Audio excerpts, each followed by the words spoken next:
How fast are the slowest riders in a professional peloton? This is one of the fastest bikes in the peloton.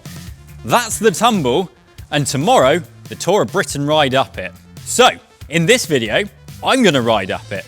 How fast can I get up it, and will it be anywhere near the slowest in the race? You see, I'm not interested in whoever gets to the top of it first, whether it's Oscar Onley or Remco Evenepoel, or I might look really stupid, it might be someone completely different tomorrow. But how fast do the slowest riders go up it? You know, the riders who have already done their jobs, who have already sat on the front all day and led out their leaders. The ones that are sprinters and, well, this day isn't going to matter to them. How fast do they ride? Well, we're going to find out.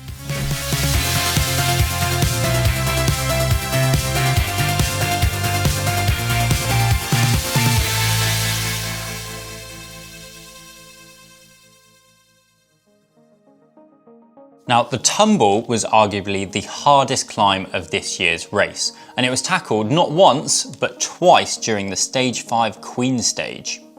The climb in the Brecon Beacons stretches for 4.67 kilometres, an average gradient of 9.1%, which means it finishes 385 vertical metres higher than it started.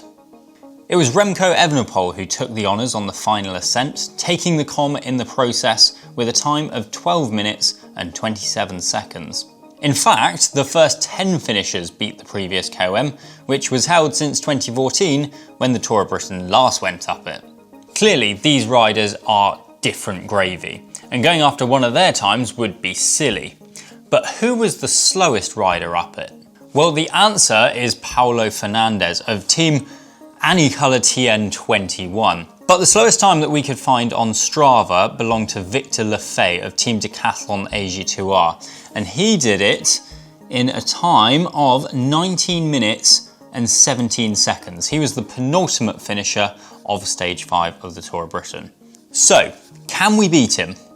Well, make sure you're subscribed to the channel, and let's find out.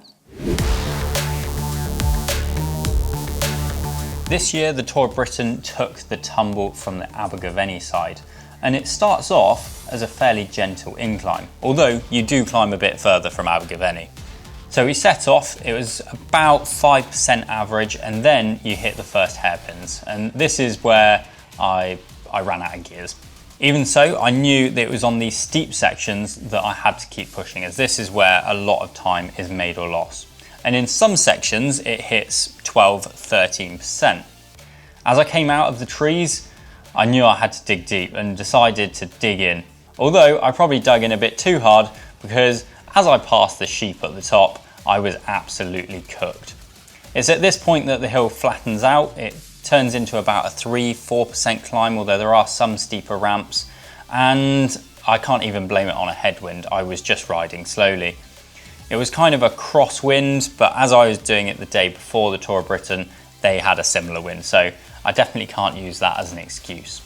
As I neared the top, the fans were out, and crossing the line, it's safe to say that I'd given it my all.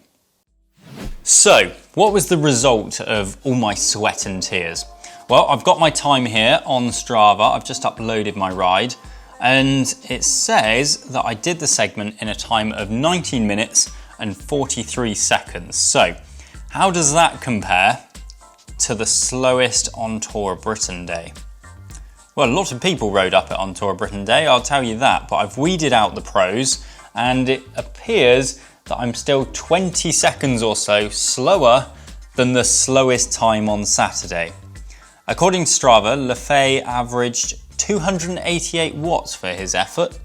I say effort, I think he was probably chilling quite a bit. Although mine was actually, I held quite a few more watts. I held just shy of 320.